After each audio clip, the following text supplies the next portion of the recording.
berwangi-wangi, bertatoyub itu hukumnya sunnah. Tidak bau hukumnya wajib. Sekali lagi ya, enggak bau hukumnya wajib. Teman-teman sekalian, kita sebagai muslim, sebagai muslimah nih, kita nih itu enggak boleh bau. Kalau bau haram, kalau haram dosa.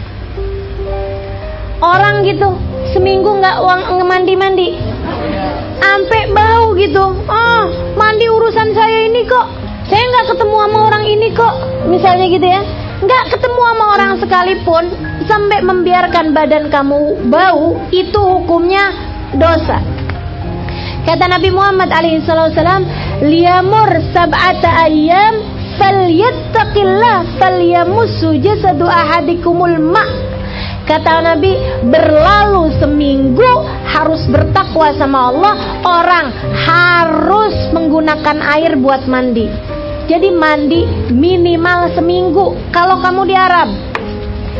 Dan menurut saya minimal sehari sekali kalau kita di Indonesia. Kenapa gitu? Teman-teman sekalian, kenapa gitu ya?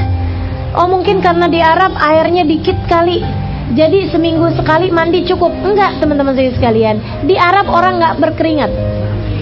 Subhanallah, di Arab itu udaranya kering. Jadi ini berlaku untuk semua negara-negara dengan kekeringan yang sama, tingkat kering yang sama. Walaupun dingin, walaupun panas, mereka emang kering, saudara sekalian. Nggak lembab sehingga tidak berkeringat. Nggak ada ceritanya keringetan, apalagi di kepala gitu, sehingga nggak bikin bau. Segitunya aja Nabi bilang, seminggu kamu jangan sampai lewat dari seminggu kamu harus mandi. Gitu katanya beliau alaihi wasallam. Nah kita nih boro-boro seminggu, 2 hari kamu nggak mandi, jangan hadir majelis dah. Kesian yang hadir itu ya. Nah itu, nah buat di Indonesia nih saya rasa sehari sekali kita wajib mandi, gitu kan? Karena memang berkeringat di negeri kita ini. Apalagi kalau lagi musim-musim panas kayak begini kan, musim lagi mataharinya kayaknya buka cabang ya, panasnya luar biasa begini. Nah ini kita perlu sering-sering mandi untuk menghilangkan bau yang tidak baik, bau-bau yang enggak bagus di badan kita ya. Jadi sekali lagi teman-teman sekalian, enggak bau itu hukumnya wajib, tapi berwangi-wangi hukumnya sunnah dengan syarat. Syaratnya teman-teman sekalian saya muliakan, tidak bagi perempuan untuk diciumkan wanginya kepada laki-laki yang bukan mahram. Kalau ada perempuan berwangi-wangian untuk pergi ke kondangannya di situ laki-laki perempuan campur, hukumnya malah jadi haram. Kata Nabi Muhammad, ayyumam ra'atin kharajat wa hiya mutayyibah fa 'alaiha ithmuz zaniyah. Kata Nabi Muhammad, fa 'alaiha ithmuz zina. Kata Nabi Muhammad, kalau ada seorang perempuan berwangi-wangian, dia keluar rumah dalam keadaan wangi, untuk diciumkan wangi tersebut kepada laki-laki yang bukan mahramnya, maka dia mendapatkan dosanya pezina, dosanya perempuan yang berzina. Kalau sengaja memperciumkan wanginya kepada laki-laki yang bukan mahram.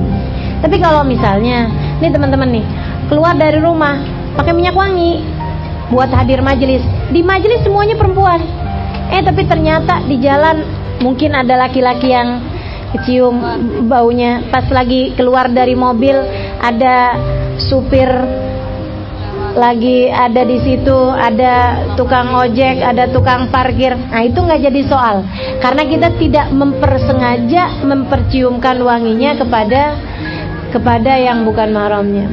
Maksudnya di sini adalah kalau kita udah tahu nih, kita bakalan perginya ke tempat yang banyak laki-laki di situ, kayak mau pergi kondangan, gitu ya, mau pergi ke bandara. Kan bandara mana yang cewek semua? Mau pergi ke pasar, mau pergi ke mall. Kita udah tahu nih, di mall itu pasti bakalan banyak laki-laki kan gitu ya. Wah, kita sengaja tuh minyak wangi kita guyur ke badan kita. Nah, itu hukumnya malah justru jadi haram, teman-teman saya sekalian. Tapi selebihnya, kalau kamu berwangi-wangian di majelis, semua perempuan, atau kamu berwangian di rumah, ada anak-anak kita, ada orang tua kita, saudara-saudari kita, gitu ya, atau suami kita terutamanya, atau kita berwangi-wangian secara khusus di kamar untuk suami kita, maka itu hukumnya adalah sunnah. Dengannya kamu mendapatkan pahala. Apalagi kalau kamu berwangi-wangian karena Allah dan Rasulnya.